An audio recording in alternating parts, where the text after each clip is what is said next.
Welcome to Futures Focus, a fantasy baseball podcast centering around all the top prospects in the game, brought to you by Prospects 1500.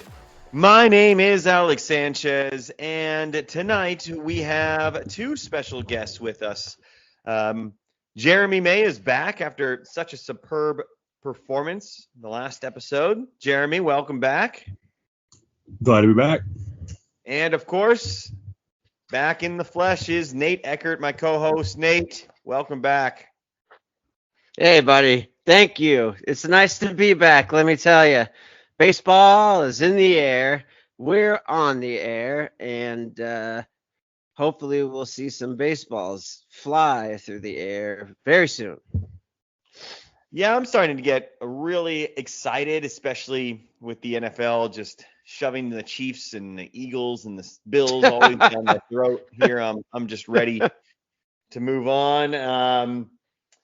We got a great episode here today with the three of us. I think we're going to have some great analysis on the AL Central top 50 prospects. And, you know, Jeremy and I were discussing a little bit off the air about how solid this division is. If, last week, NL East, now granted, some good teams at the major league level, but, the systems were a little barren. This week, though, Jeremy, we got some teams to go over, don't you think? Oh, for sure. Yeah. 4 out of 5 really strong teams in this division. Yeah, I'm super excited. I just want to get right into it without any BS, any further ado. Let's just go right into it. Again, you can follow along on these lists at Prospects 1500. This was a week or so ago. They kind of were all released in a couple of days.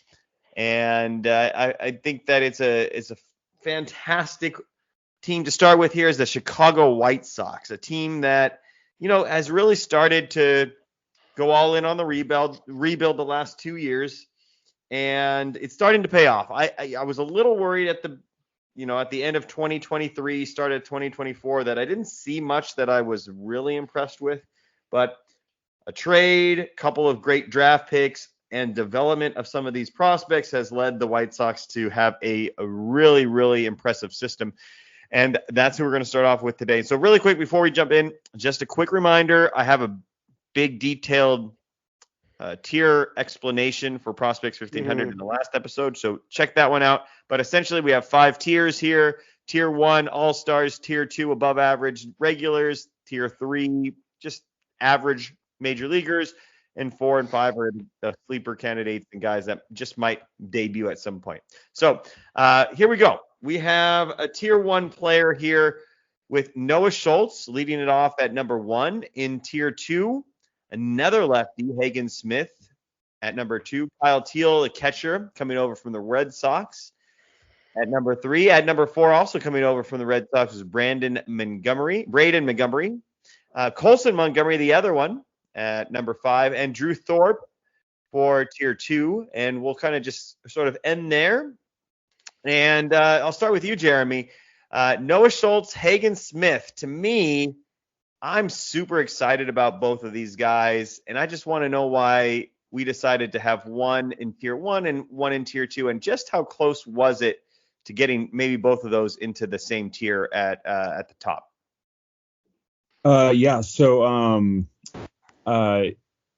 Again, the three of us that ranked their tiers, actually, Scott actually did have Hagen and Smith and Noah Schultz both in Tier 1. He was the lone that had them both in Tier 1, so he did vote that way.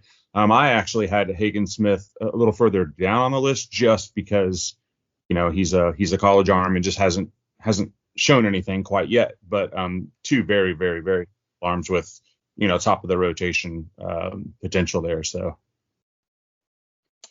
Yeah, Hagen Smith, the stuff is just so filthy.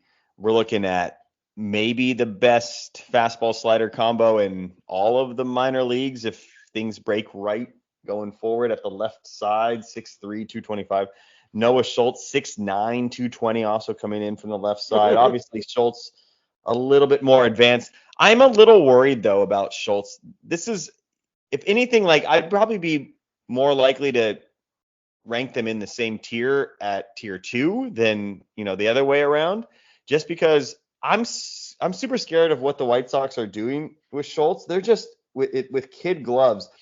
Nate, I know you probably know this, Jeremy, because you did a lot of, background research on these guys, but how many innings did Noah Schultz pitch last year, Nate? And he started 23 games. 23 games he started last year. How many innings did Noah Schultz put in?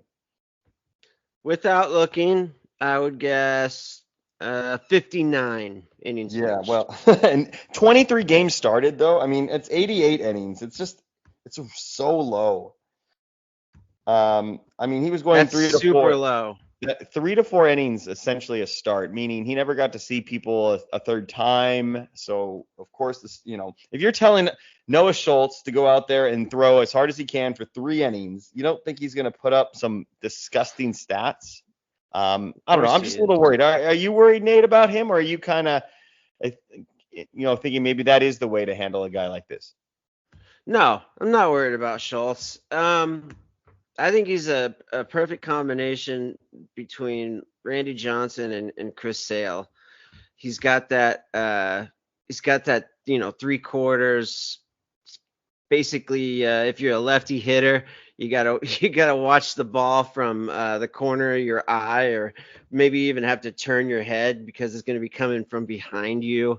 When you've got somebody like that with so many long levers and all this different stuff going on. I mean, 6'9", he's a huge human. And, he's only all of 20, he's 21. Plus he had, a pretty bad injury in 2023. Missed a couple of months with the flexor strain, and then a couple of his final starts with a shoulder impingement. So I could see why they'd want to handle him with the kid gloves. But with that said, he's getting into the higher levels now, and he's going to have to go further than 3 or 4 innings per start. And that's absolutely crucial. So if he does that and he excels, then we're looking at the next, big thing. Yeah, his 6'9" is pretty incredible, and it does, looks like a young Randy Johnson. If you take a look at any of the mechanics, the follow through, all that stuff, it's really exciting. I just wonder if this is the best way to do it, but alas. Let's talk then about some of the more fantasy relevant position players that we have here. So, I was never a big Colson Montgomery fan, and I'm glad to see him drop a little bit, sort of like a redemption tour for me. Jeremy, Colson Montgomery at number 5 seems really accurate to me. A poor 2024. The Corey Seager vibes are probably not coming to fruition. 164 strikeouts is 5 too high for you, or are you pretty comfortable with where that sort of slots into this system? Because it is a pretty solid system now, Jeremy. Yeah, I think 5's about right. 2024 was a rough year, no doubt. But you kind of wonder, is that the one outlier year or not? The K rate spiking up does concern me a bit. But I think 5's about right for him. I think he's probably better in real life, maybe even than a dynasty player, because his defense is pretty good. But yeah, I think 5's about right.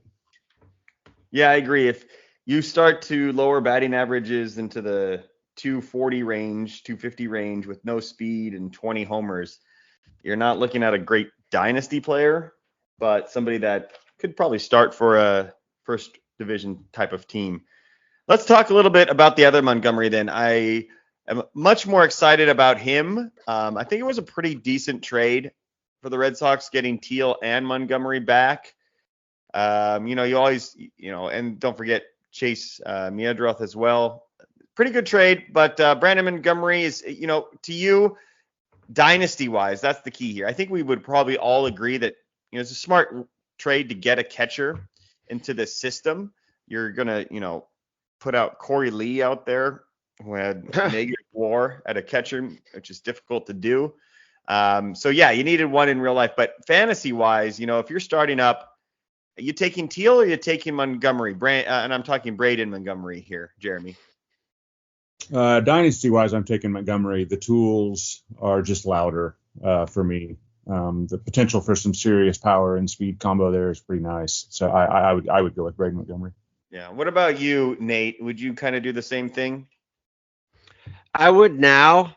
If this were last year when Teal was still a Red Sox, I would have gone Teal because I've been high on Teal since since our first year player draft. I believe it was last year in our league, Alex.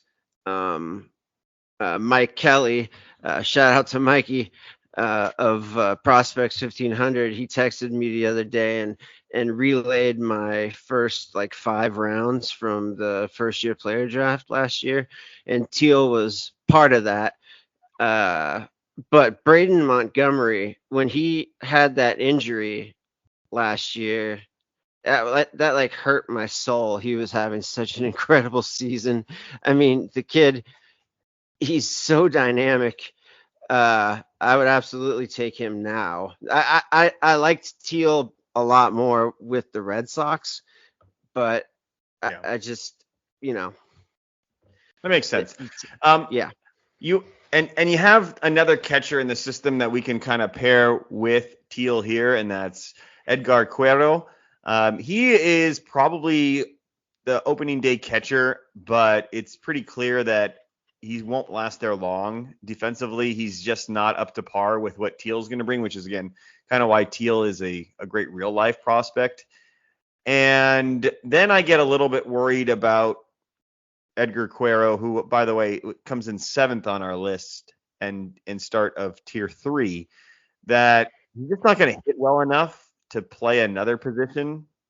And I don't see him playing anything else but first base or DH if Teal takes over for catcher. So long term, are you sort of just ignoring Quero, Jeremy? So that's a tough one for me because I actually have a couple shares of him in Dynasty, and I was super excited when he got traded over to the White Sox. But then when they brought in Teal, I'm like, okay, so that tells me something, right? The organization clearly doesn't think Quero's the future to bring in Teal. So, man, I struggled with that because I did hear things about his defense maybe not quite being up to par, but I don't know. I struggle with him because, again, I've got some shares of him. I'm going to hang on, but if he has to move off catcher, I don't know that he has that much value, to be honest. Yeah. I'm already anti-catcher anyway, so my thoughts on that. Let's go ahead and talk about 2 pitchers here next. That's Drew Thorpe, also coming over in the trade from the Padres in the Dylan Cease deal. That was a little bit further back. And then another guy also coming over, Jairo Iriarte, also coming in at number 8. So Thorpe comes in at number 6, and Iriarte comes in at number 8. Not thrilled about either of these guys. Do they have a ceiling, Nate, of anything higher than maybe a 3 starter for you? Or is there something here that maybe people should look into and pick up in their leagues? I was a little higher on Thorpe when he was still with the Yankees, but, he had 44 innings in the majors last year. He didn't look all that wonderful. I'd say 3rd starter is his ceiling. And Iriarte, I think I had 1 share of him in one of my leagues, and for me it was just a bonus because I picked him up off the waiver wire, and then he started catching fire, and I thought, okay, sweet. But any higher than a number 3, I highly doubt it. All right, and Jeremy, this list is pretty chalk, I would imagine, for a lot of different publications. The 2 lefties are just fantasy gold mines waiting to reach their potential. It depends on what you think of the Montgomerys and whatnot, but I think the top of the system is pretty straightforward. I have a couple of guys that I really, really like that I saw ranked really low here on our site. and I want to get your thoughts and see what you think. Okay, so I got 3 names for you here. We have Major League pitcher Sean Burke, who had a great debut. Now, they did some things with him that kind of put him in a great position to be successful, but he was really, really good when he came up. And we have him in tier 5, which is pretty crazy to me. 2 other names in tier 4, Caleb Bonemer, great name, by the way. He is a power threat shortstop that I was really impressed with, and we have him at 21. I think he deserves to be much higher. And then George Wolcol, an outfielder, again, there's definitely a lot that we haven't seen from those guys. They're young, but I just really liked both of them. And I was wondering what you thought, Jeremy, and why they're ranked a little bit lower on our list than maybe I'm trying to sell them as. Yeah, so I think the great thing about our list, and I think we talked about it a little bit last week, is it's a collaborative ranking, right? So we talked about that last week. So you've got anywhere from like 5 to 7 guys ranking these, and all of us value prospects differently, obviously, if you look at our ranks. And so that's what, one guy can really throw a person up or down. And so it was interesting to me when you started throwing out your 3 names, because there was a name, if I had a chance, I was going to bring it up, and it was Sean Burke. And the reason for that is because I actually had him at number 9, and I was way the high guy on him. But that's my prospect slant, right? Because he's a pitcher that is already debuted, and we've already seen what we have in him. So it's a little more of a known commodity, right? So that's kind of why he's up higher on mine, and I actually like Sean Burke quite a bit.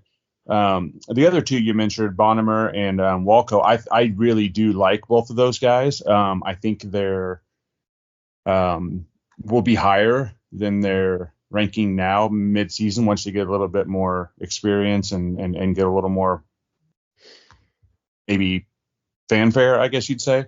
But I don't see any of those guys as tier 5 during our mid-season ranking. So yeah, fair enough. I liked how you explained that. I think the pitchers, it depends on what kind of palette you have when it comes to your pitching prospects. And for me, it's guys that I don't have to wait on. I just don't want to wait 3 years for them to go through Tommy John or have mechanical issues. And so that's why Sean Burke is so interesting to me. In the White Sox, there's just so much room for you to make your debut, whether it be in the field or on the rotation or in the bullpen. There's just, if you're good, you're going to be playing. And Sean Burke was really good last year. And, he doesn't have the greatest stuff in the world, but he has been successful at a high level. So that's pretty awesome. Nate, anyone else that you wanted to quickly talk about here with the White Sox before we move on to the Guardians? Yeah, just a quick shout out to my man, Nasty Nick Nastrini from the Dodgers. Got him in tier 4, number 14 overall. And I found it funny. I guess funny. I'm sorry, I'm not a White Sox fan, but from 22 on down to 50, all tier 5.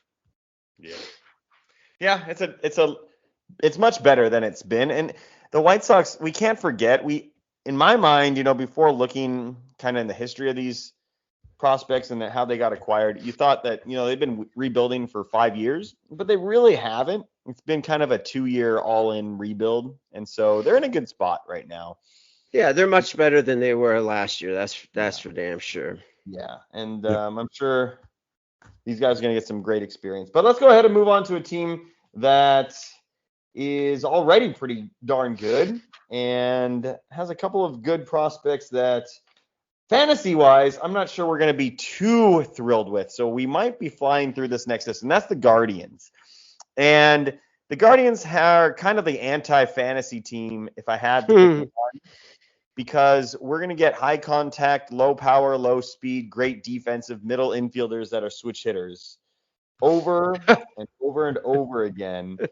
And when they do have somebody that has some power, they like to trade them to the Arizona Diamondbacks, like Josh Naylor. So see you later. Any power worth anything.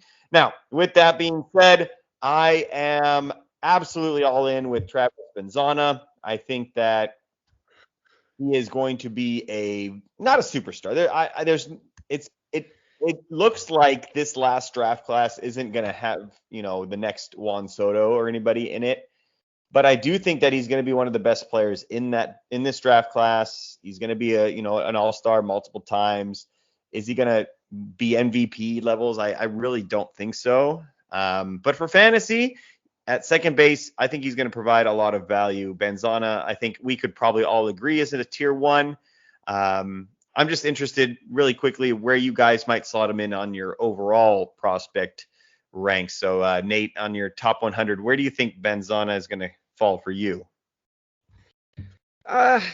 Probably in the somewhere between the 25 to 30 range. Yeah, Jeremy? So that was going to be exactly what I said. I actually might have him closer to 30, low 30s range. So I think I would probably get him into I don't know. I think 20. I could see myself in the 20-25 range, and just maybe I'll be the high guy on him. I like him, and I think they need him to be the guy in Cleveland because of kind of what I was just saying earlier. They're going to have a lot of guys that play good defense and slap the ball around, and they need a guy like him. Like, look at Josh Naylor. I mean, this guy is driving in 100 plus easy with his eyes closed, and I think that's kind of who's the face of the franchise is going to be after Jose Ramirez, of course. But and it's a very fascinating system, though, in that we said they have a type, and if we want to. I guess I should mention some of these guys. So Travis Benzana was at number 1, Chase DeLauder at number 2 in tier 2, Jackson Chourio, Jackson Chourio's brother, another fantastic prospect at number 3.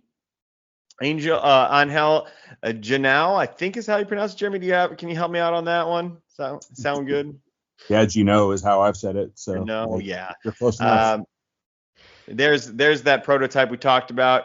And then we go into tier 3, Rafi Velasquez, Wilbin Francisca, Juan Brito, CJ Kefus, Matt Wilkinson, Joey Cantillo, and Braylon Dottie at number 11. So a lot of those guys I mentioned, from Francisca to Brito to Gunau, they're kind of the same profile. I don't know if we need to talk too in depth, but we do need to talk about Chourio DeLauder a little bit here. So Jeremy, DeLauder, I think the basic explanation on him is great player, high injury risk. Are you willing to take a chance on him, or just sort of passing on him, selling him when you can? So if I don't have to pay much for him, I'll take a chance on him in Dynasty for sure, because the talent is there, but the injury risk is definitely real. So he's not a sell for me, but he's a hold. I don't know that I would buy a whole lot just because of the injury risk, but if he can stay healthy, I really like what DeLauder brings to the table. But I mean, he's going to have to prove he can stay on the field. Yeah, these injuries are really not what I like to see. They just seemingly happen over and over again with him. And I don't know what the upside is that makes me just want to go and take the risk. We're going to get some power. I mean, 8 home runs last year and 142 at bats is good. Walk strikeout rate looks pretty good. 3 different levels. I don't know. He's got to develop some really impressive average power numbers for me to see. I mean, he's probably going to just be their outfielder pretty soon. Anyway, what was your order then, Jeremy? I'm assuming Benzana was at number 1. Did you have DeLauder 2, or did you go Chourio ahead of him? Actually, I had DeLauder 1, Benzana 2. Oh, wow. And it was just upside for me. But I mean, honestly, you could flip those two, because like if you look at my top 100 rankings right now, I have like DeLauder, I think, at like 32 and Benzana at 33, or like, something like that. So they're basically side by side. And then I had Chourio 3. I actually had Juan Brito at 4. That's just because proximity. I think he's going to play this year. maybe even out of spring. And then I had Francisca 5 and Janelle 6. But yeah, so again, I think DeLauder and Bazana, you could flip flop those two 1-2, and our list did. I mean, you know, if you look at everybody who ranked them, it was like 1-2, 1-2, 1-2. So it was pretty even across the board. I apologize. I didn't think it was close. What do you think, Nate, between those two? Between DeLauder and Bazana? Yeah. Am I the only one on the Bazana train? No, I think they're pretty close. I think I'm right there with Jeremy. I don't think I put DeLauder further down than 35 on my top 100. It's funny when you're talking about the prototype of the Guardians draft picks. Is Chase DeLauder not Grady Sizemore meets Bradley Zimmer? I mean, I didn't think I'd hear that name. I love Bradley Zimmer. Bradley Zimmer. Yeah. Ooh. Right? How many of you guys had stock in Bradley Zimmer back in the I day? thought he was going to be the greatest player ever. Yep. Ever. Yep. So, you know, the Guardians kind of have a way of draining the life out of these outfielders a bit, you know, and it's just the way things are. And knowing that, I don't have any shares of DeLauder. But with that said, he's a damn good player. He's very talented. But there's a lot of things that seem to be stuff that you cannot control as a player. And when that happens for fantasy, when you're guys like us, if there's things that the player can't control, then that's even less control for us. So it's just kind of a risky business, you know. Shout out to Tom Cruise. Yeah, I hear what you guys are saying, and it does seem like it's been a long time since the Indians. Oh my gosh, I can't believe they did that. The Guardians have produced like this outfield prospect, or even any prospect really. It's not Jose Ramirez. That kind of met these lofty expectations. They seem to always let us down a little bit. Okay, let's talk about Chourio then a little bit.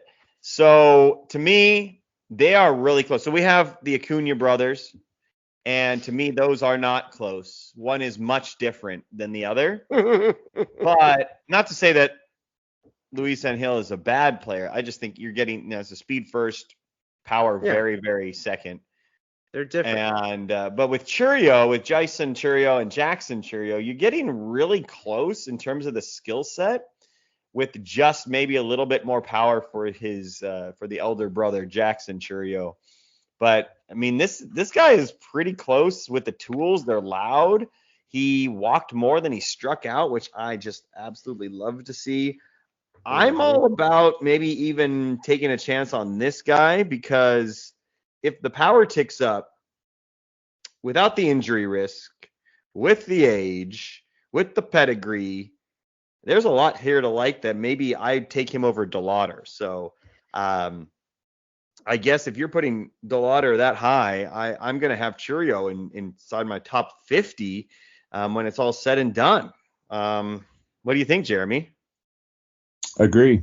I 100% agree with you. I actually, if there's any player in the Guardian system I'm buying right now, it's Chourio. Yeah.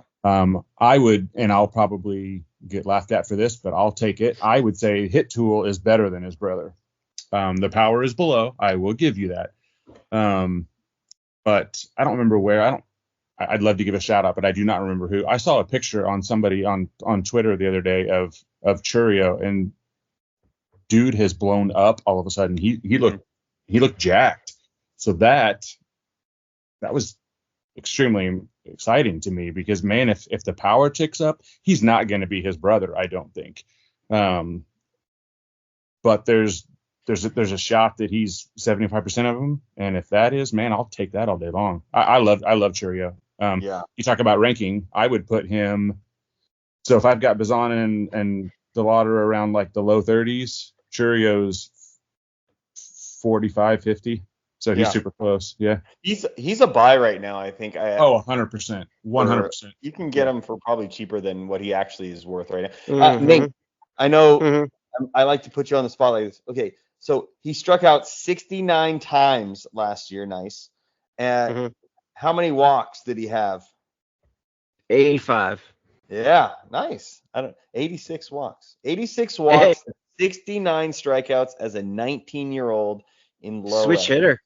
Switch hitter. Man, that's a lot to like. You just need that power to tick up, which I'm not confident in this organization that it will. So that comes with a very high asterisk. All right, we got to move on. This I didn't think we'd talk about the Guardians this much, but Juan Brito, I get what you're saying with him. Joey Cantillo is another guy that's going to get a lot of innings this year in the big leagues, and really fun lefty, big guy, good changeup. He's one to definitely take a look at. Other than that, let's just move on here. We spent our due diligence with those two teams, but I want to get into I think probably the biggest hook when it comes to the AL Central. I don't even know if they're up next on the rankings here, but let's see. Oh, yes, they are. Okay, thank goodness. The Detroit Tigers, this system, man. Woo! This system, I'm starting to come around on a lot of these guys, and it is fabulous. And let's not forget, these guys made the playoffs last year. This might be getting a little scary for the American League Central teams. This is really a fantastic system.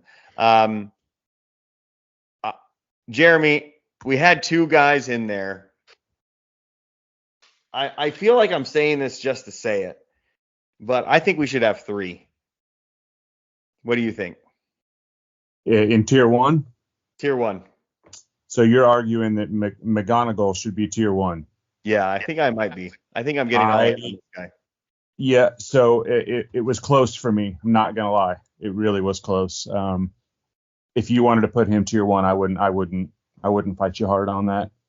So I love him. I love him so much. He's so good. Matter of fact, like I say, we've got rankings, right? So this was the most. We had 8 people rank, and actually somebody ranked him 1. One of our rankers ranked him 1 in our system. Wow. So that shows there's some serious love for McGonigal out there. So McGonigal, by the way, comes in at number 3 at the ranking. That's who I'm talking about. Kevin McGonigal, a shortstop, second baseman. Jackson Jobe and Max Clark come in at 1 and 2. I would assume if you're listening to this podcast, you probably already knew that. That's why I couldn't wait to talk about the system, and for just loads of reasons. But McGonigal is okay. Again, we go back to kind of the things that I'm really, really interested in. 28 strikeouts last year in 272 innings, 2 at-bats, 46 walks, 400 on base percentage, decent fielder. Maybe he stays at short, probably second. The things that he's doing, what was it? It was 8.5% strikeout rate. He's the 6th best of the minors in 2024. And it's 19-year-old. Like, to me, this just screams the guys that I want to invest in when it comes to it. Because I'm so sick of investing in these guys that look like Spencer Jones is going to be my example. And Hunter Bishop and Bradley Zimmer. I'm getting tired of looking at these guys hit these mammoth home runs and have the prettiest looking swing, and they strike out just way too much, and it just torpedoes their life. So I think I'm switching my preferences to guys like this that walk a lot.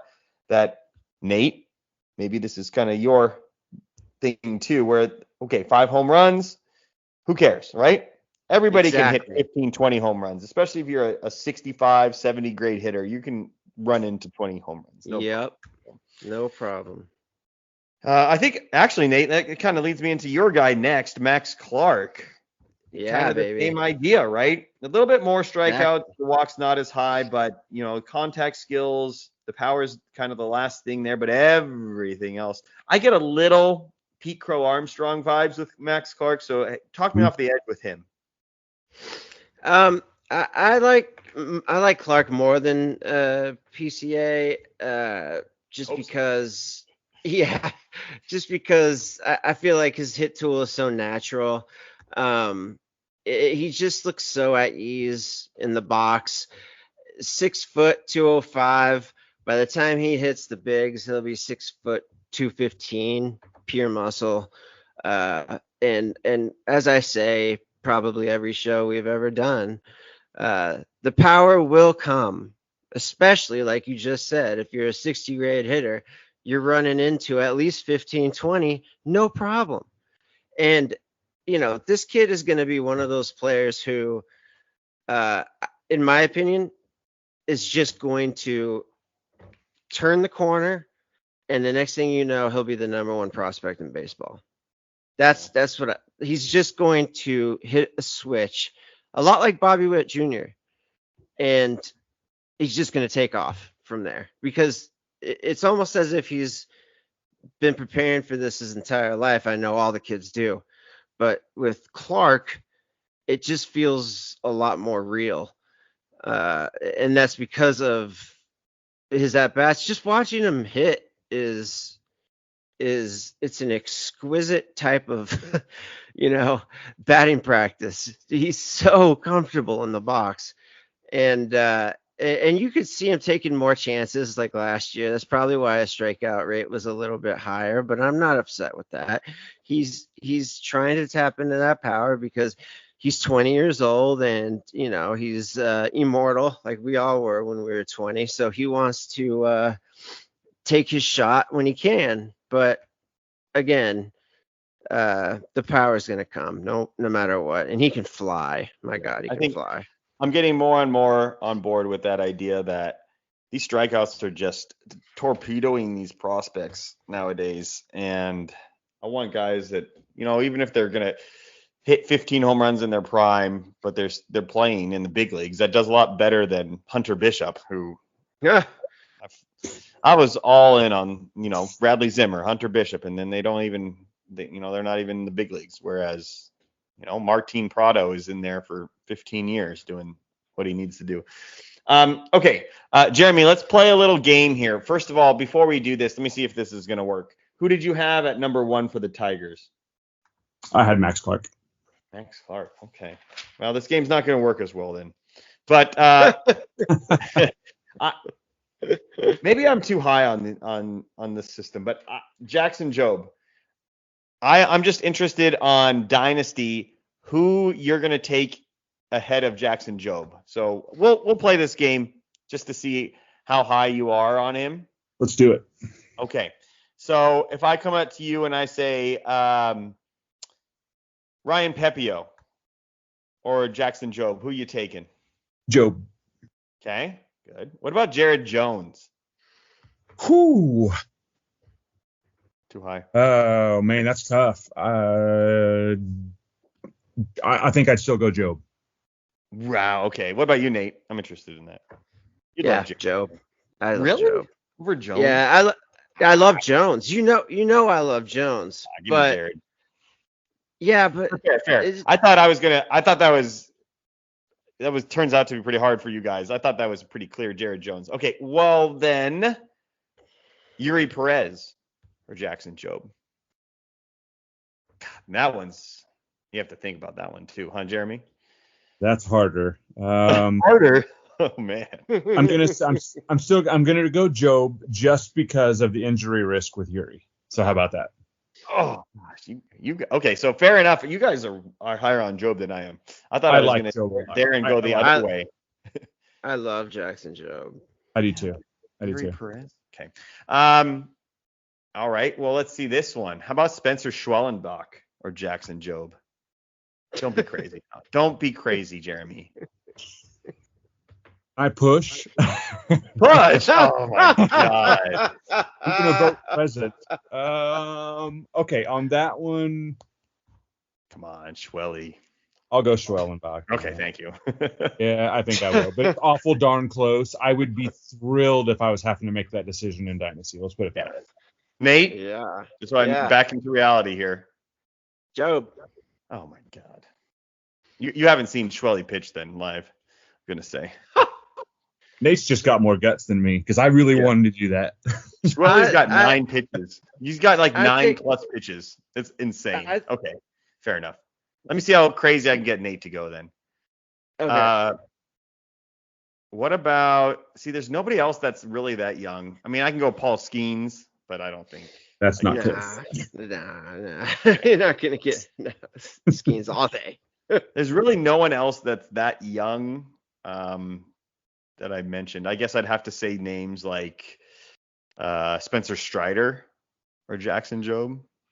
I'd have to take Strider over Joe. For sure. Yeah. But There's really no one else in that range. Like I tried to find guys that are in this Jackson Jobe age range. So like Schwelly is 24. Yuri's, by the way, only 21. You crazy sons of another minute. So I love Jackson Jobe too. Don't get me wrong. I think he is like, if you had to make a prototypical pitching prospect, it would be exactly what he has.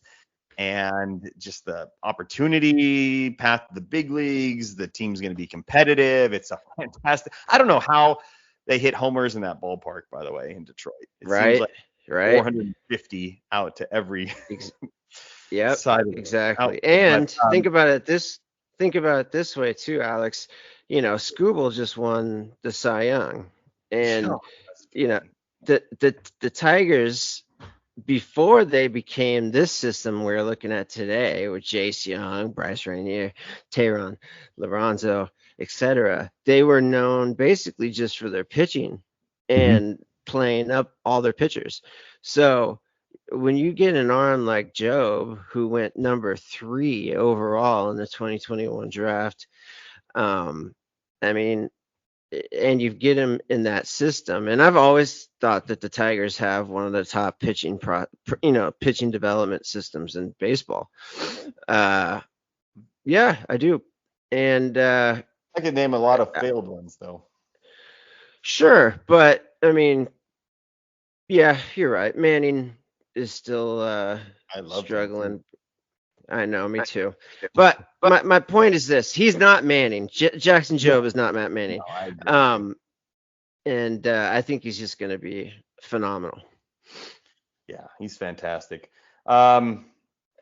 Easily the best. Well, I don't know about easily. I do love me some Bubba Chandler too, but definitely probably the majority of everybody's number 1 pitching prospect in all of baseball, unless you want to get like Andrew Painters involved or Yeah. names. Yeah. But I think Jobe is a pretty safe choice to say best pitching prospect in the game. Mm-hmm. Yeah. Then the rich get richer with Bryce Rayner at shortstop coming in at number 5. Jace Young coming in at number 4. And a couple of catchers as well with Lorenzo, Josue Braseño at 6 and 7. Catchers, these are decent pieces. I'm not going to get crazy on Braseño or even Dylan Dingler as well. Like, they're going to get in there, they're going to hit 20 homers, and they're going to be decent for you. We don't need to spend a lot of analysis on that. I think we saw Jace Young enough to know kind of what he, he's going to be a big part of the team. He's not going to, hit 40 home runs or steal 40 bases. He is what he is. Okay, I know you've always liked him a little bit more, but people know him. I want to talk about this guy, Jaden Ham at number 9. Yeah, tell me about him a little bit, Jeremy. So I had him come in at number 6. So I was pretty clearly the high guy on him. We've gushed over Jackson Jobe, rightfully so.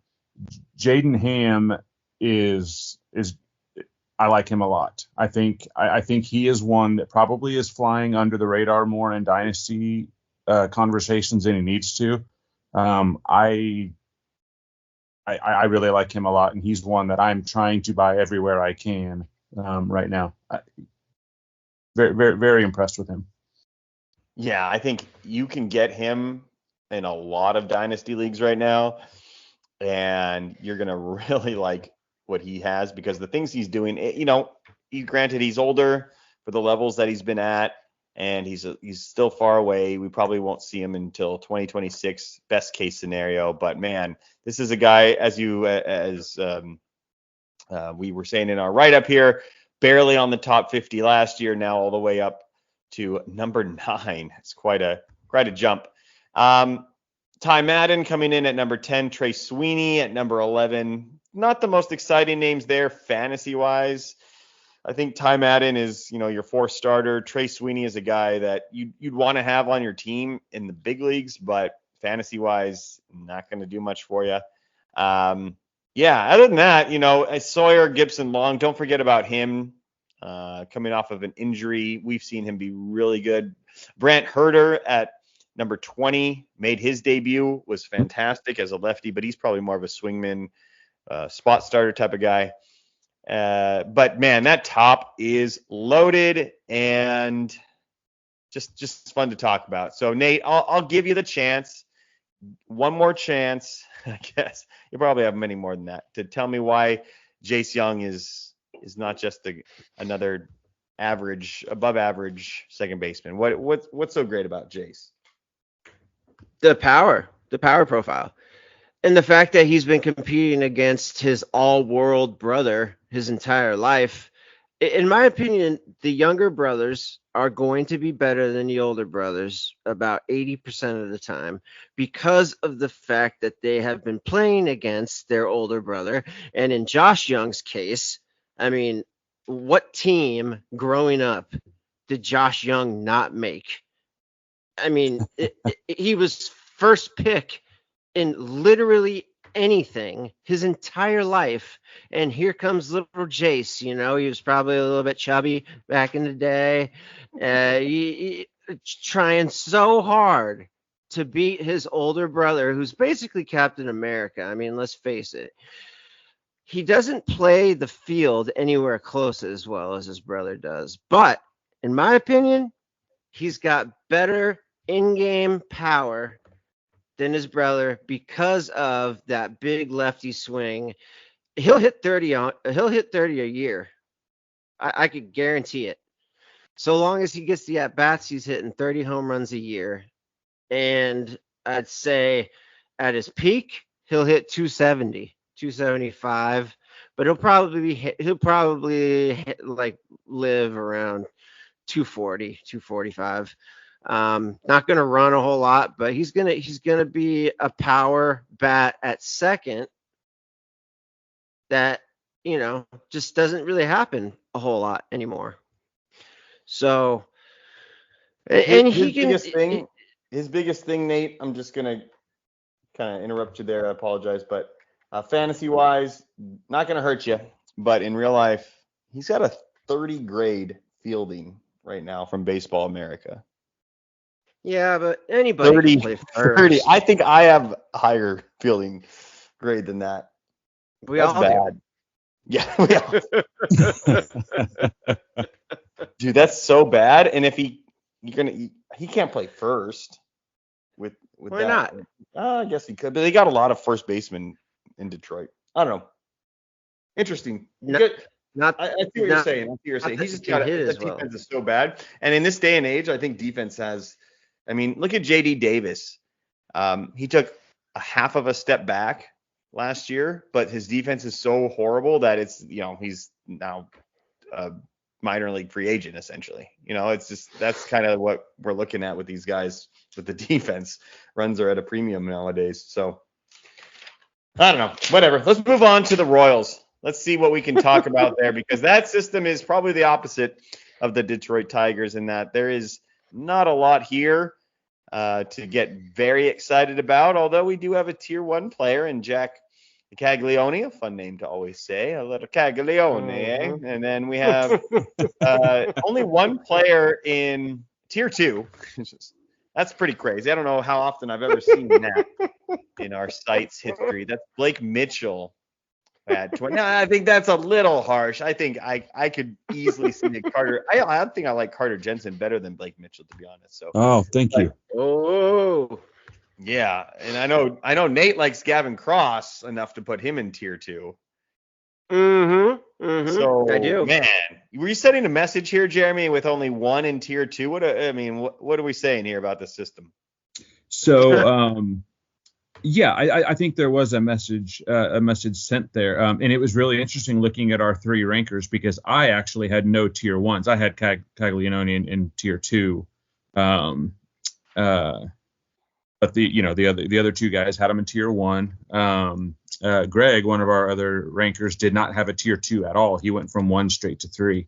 What? So it was it was very Jesus. interesting. It was very interesting to see how we all viewed those players. And I'll say this, and maybe I'm getting ahead of myself, but the three of us rankers, we talked about this when we got into the Seattle system, and I know that's down the road, but don't pay the way we look at it is the ranking. Everybody looks at the ranking 1 through 10, right? But I think it's a lot more important to look at the tiers, because if you have like three guys, say in tier 2, they're kind of interchangeable, right?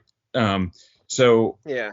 So that's kind of, I would caution readers when they look at our rankings. If you see 5 guys in tier 2 and you're like, oh my gosh, how could this guy be ranked 7th and this guy 3rd? But if they're both in the same tier, we're saying they're essentially the same level of player. Yeah. But that doesn't apply in the Royal system. I mean, because there's only a few guys, right, that are above tier 3. Yeah. So it's tough for me. It's a stretch for me to find a top 75 player in the Royals. No offense to Caglianone, but it's tough for me to find a top 75 in this system right now. So I just got off my soapbox of I'm gonna shift my focus, but Caglione is kind of my kryptonite. Look at the guys I really liked 2 to 3 years ago. I'm gonna probably guarantee fails miserably, but I'm still gonna go with him as a top 50 guy for me. But Nate, what do you think? Yeah, I'm right there with you, brother. I can't quit 6'5", 250. No. I mean, come on, baby. 6'5", 250. I mean, we saw him do it in college. How many of those college hitters do it at the big league level? Yeah, I just made an argument against myself right there. So, but Cags, very athletic. For sure. And if you can't hit, put him in there at the rotation. So Lucas Erceg, anybody? I remember loving him. Now he's a great closer for this team too, right? Isn't he on the Royals? I believe so. Yeah, right? Yeah, Anyway. I think so. Yeah, give me Cags. I can get on board with him as a tier 1 player. But yeah, this system's pretty weak because, again, Carter Jensen, Blake Mitchell, potato, one of them's going to catch. And with Cags and Pasquantino, man, they like their Italians here, don't they? They're just, there's not going to be a lot of space for them to find fantasy success. So not great when you don't have a lot of tier 2 prospects and the ones you do have are both catchers. Don't like that. Ben Kundra at number 4, a decent pitching prospect, Gavin Cross, Blake Wolters, and we go all the way into tier 4. Noah Cameron's an interesting name I've kind of liked for a while, though. We haven't seen much. Mazzucato. Yeah, that's right. He's still around. Frankie Boy, another Italian. Yeah, that's right. Italians in Kansas City, Midwest Right? America, Midwest Rome, Midwest Milan. All right, let's move on. Midwest Jersey is more like it. Yeah, I'm sorry, Royals fans. We're just not going to spend a lot of time on them. I'm going to make an executive decision, and we're moving on to the Twins. Send your hate mail over. I mean, you guys know anybody that's a Royals fan? I don't think I've ever met a Royals fan in my life. I live in the Midwest, so there you go. Yeah. Yeah, fair enough. I probably shouldn't say that to you then. No. I mean, have you ever met a Royals fan? I've never met a Royals fan in my life. No, not a true blue fan. No. Yeah. And I love Bobby Witt. I mean, I kind of like the Royals. I've always liked the organization. I love that home field, Kauffman Stadium. I mean, forget about no offense. Yeah, Bo I think the big league team's pretty good. Bo Jackson, running up that wall. But they do exist, huh, Jeremy? They're out there. Oh yeah. Yes. Good to hear. Yes. Good to hear. And we'd love to if they listen to our podcast. So they do exist because I own a Kansas City fitted, and I wore it around LA for, I don't know, 6 months or so whenever I bought it. This was like 10 years ago. And you wouldn't believe how many people stopped and said to me, "Go Royals," or "Hey, are you from Kansas City?" Or, and I struck up about, I don't know, 50 different conversations with people who were either from Kansas City or were actual, not fans of the Royals, but noticed the hat. So at least, the people are out there. Yeah. It's a shout out to the Negro Leagues, right? The Royals. Mm-hmm. I like the name too. That was pretty cool. How they it's a great package, I think, for a baseball organization, the whole thing. Fair. All right, let's move on to the Twins though, because we have some really, I mean, when it gets all said and done with this division, we love the Tigers, but when it comes to fantasy, the Twins offer some guys that are really fantasy friendly. And it starts at the top with pretty much no doubt tier 1 prospect in Walker Jenkins, a 19-year-old already in Double-A. I mean, this guy, fabulous. We'll talk about him in a second. But tier 2, Emmanuel Rodriguez, what a profile. I mean, this guy is insane. Number 3, Luke Keeschel. Number 4 at tier 3, Zebby Matthews, who made his debut. Number 5, Kalen Culpepper, who, Nate, I have a feeling you like. Just seems like your type of player. Number 6, Marco Raya, Andrew Morris, Gabriel Gonzalez. Oh, hey, I remember. I didn't know. I forgot he was on the Royals. Good old G-Gon. Charlie Soto and Kyle DeBarge. So not a deep system, although there's some names here that I do like here at the bottom. So I think it's a pretty darn good system, Jeremy. Emmanuel Rodriguez, though, not fitting into tier 1 for you? No, I had him tier 2. Pretty. Okay. I think there's a lot of talent there. The profile looks really nice. There's just something about him that I just struggle to get really, really excited about. I don't know. I can't put my finger on it because you'd think with that profile I would, but I don't know. Maybe it's that I feel like he's underperformed a hair. So I don't. He's a tough one for me. So I was mentioning how interesting his profile is. He swings at 32% of the pitches he sees at 21-year-old, which is insanely low. So I was listening to a very interesting take on him the other day, and a lot of people are saying that he is too passive and it gets him into bad hitters counts. And if he would swing a little more freely, you may see his profile turn around and be even a little bit better. But that passivity may actually be working against him. So it was interesting take. 90%, 90th percentile exit velocity of 110 miles per hour. Also insane. Yikes. Yeah, why isn't he swinging more? Yeah, I mean, that's an easy fix, I'd imagine. You just say swing more. But I don't know. It's intriguing. It's the type of profile you just don't see a ton in the minor leagues, and I'm intrigued by it. I don't know if I love it or not. I'm undecided at the moment. Chances are it's probably a pretty good thing that he's not chasing pitches out of the zone, because I do know what doesn't get you to the big leagues, and that's swinging at everything that's in the dirt, like Jared Kelenic from a Brave. Ouch. Yeah.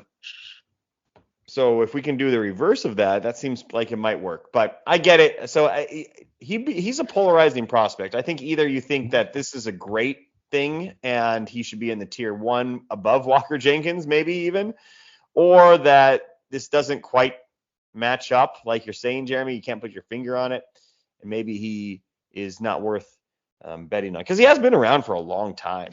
2018 made his debut. Yeah, it feels like this. It feels like this kid has been a prospect for 15 years, and he's all of 21. When you said that earlier, Alex, I had to go on and look because I could have swore he was damn near in his 30s.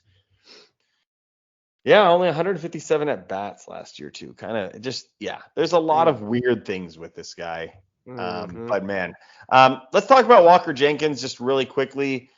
Nate, what do you think about Jenkins overall, top 100? When might we see him? Give me some Walker Jenkins love. Oh, God. I love everything there is to love about Walker Jenkins. I mean, this kid has got it all. He hits for average. He hits for power. 6'3", 210, athletic as hell. 5th pick overall, 2023 draft. I mean, it's interesting that he's from North Carolina, as Josh Hamilton was also from North Carolina. And he kind of comps out a little bit like Hamilton as this wonderkin,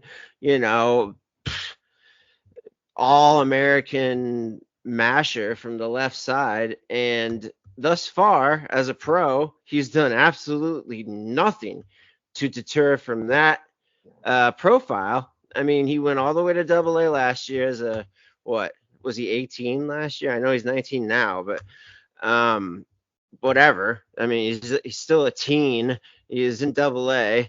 He only had 6 games. He didn't do all that great, but I don't care. It's what he's done before that. And Jenkins is one of those kids that I will always buy. I will always try and make a trade for. There's just nothing about him I dislike, period. And in my opinion, he's easily a top 5 prospect overall. And I think I could make a pretty serious argument for, well, if Roki Sasaki didn't exist, number 1 overall. I could easily see him being the number 1 prospect at some point in the year after graduations, because he's still a little ways away when, we consider like a Dylan Cruz or somebody kind of his contemporary. So, he's a ways away, but man, there's not a lot of holes in his profile, statistics, whatever you want to say.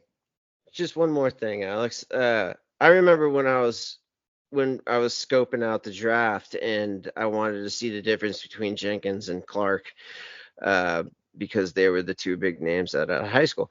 And Jenkins' name came kind of late with regard to Clark's. So I wanted to see what all the hype was about. And man, I watched his tape and he just looked like a man amongst boys. I mean, period. And when you're separating yourself from the elite competition that he was facing in the summer circuit, the showcase circuit that that tape was from, when you're able to physically just appear different than your peers, there's something to that, in my opinion, that separates him even further into that superstardom type, stratosphere. And I believe he's there. All right, true or false, Jeremy? Walker Jenkins, I would prefer in fantasy. However, I would prefer Max Clark in a real life setting. True or false? True for the defense and stolen bases. Right. So we like fantasy-wise Jenkins over Clark. Toss up for me in fantasy. Real life Clark. What about you, Nate? Jenkins for fantasy, Clark for real life because he's a true leadoff hitter, and those are really rare nowadays. Yeah, I can get on board with that. I agree. Okay, so back to the list here. We have Luke Keeschel, who kind of had a nice little rise up here on a lot of lists with the 300 plus batting average, 15 homers, 23 RBIs, good strikeout to walk ratios, middle infielder, has some outfield ability as well. Lot to like here. Jeremy, was he your number 3? Or I think he's pretty clearly number 3, right, in this system. Yeah, I think he's our rankings were him and Zebby were 3-4, 3-4, kind of just bounce back and forth. But yes, he's a safe 3. Yeah, safe 3. And I do like Zebby, but I think Zebby is that 3-4 starter without the ceiling of the 1. The 2, we saw him in the big leagues, 24. He's kind of a finished product.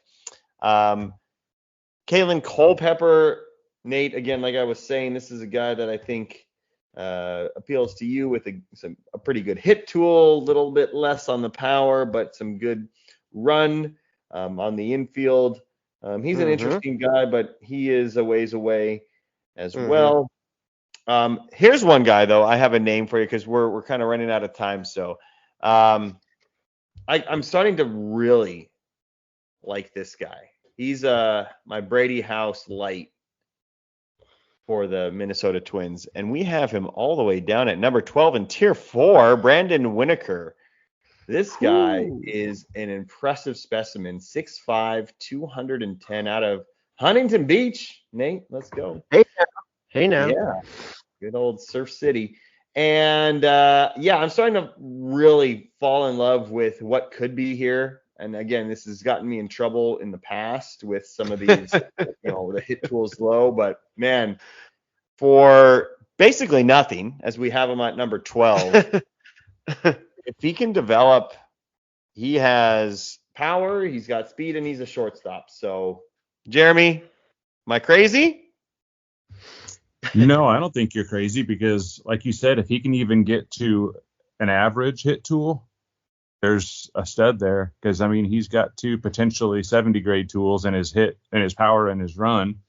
It's unfortunately his hit tool is not one of those 270s right now. But like you said, I mean, if he can get to average, it's a pretty nice skill set right there. I like Winokur quite a bit, so I don't disagree with you.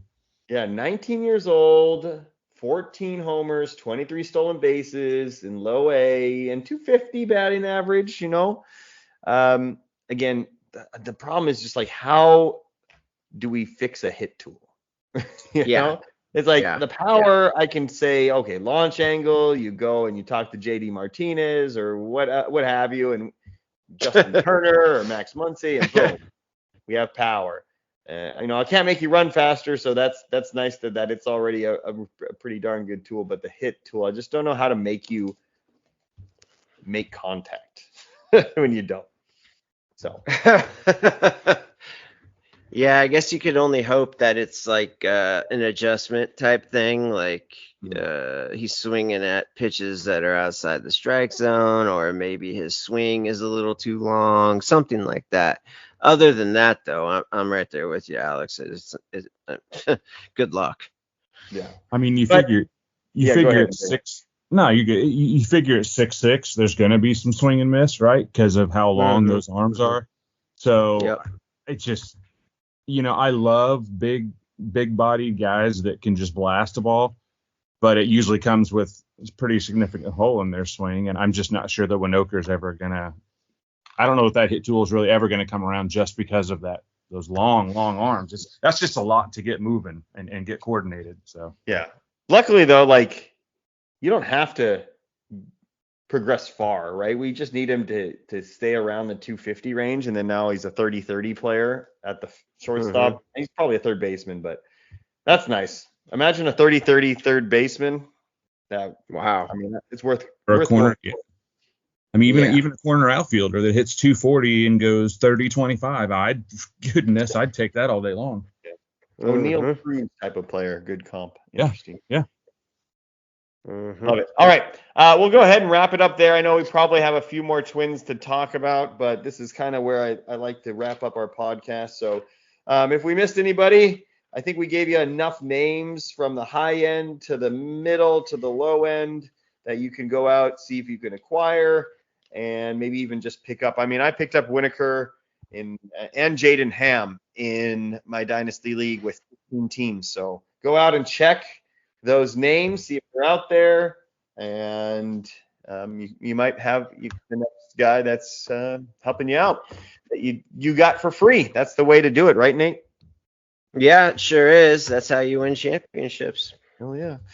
All right, we will continue on. It looks like next week we're heading on over to the West Coast with the AL West. I'm excited to talk about the A's, the Astros, etc. That should be a fun one. And then after that, we'll head back to the Central, but this time in the NL, and talk about those. So we got lots of exciting things coming up. And plus, after all of these top 50s are released, we do have sort of the culmination of all of the prospects where we get to our top 200, top 190, whatever that number may be. And that's coming up around the corner as well. So we're going to try to churn these out, see if we can't get a few more out to you guys. But I do want to thank everybody for listening, especially you Kansas City Royals fans. You know, I feel kind of guilty for what I was saying. I do like the Royals, and don't leave us. We love you. So my name's Alex Sanchez, Nate Eckert, Jeremy May. Thank you guys for coming on. We'll try to continue this dance later on in the week, for next week after that, something in those ranges, and we'll talk about the AL West. So for now, this is the Future Focus podcast brought to you by Prospects 1500. Check out the site. All those are being still released on a daily basis, and let us know what you think. Make comments, come on to the Twitter, whatever it may be, and let's have a conversation and have some fun while we wait for baseball season to start. All right, gentlemen, we're out.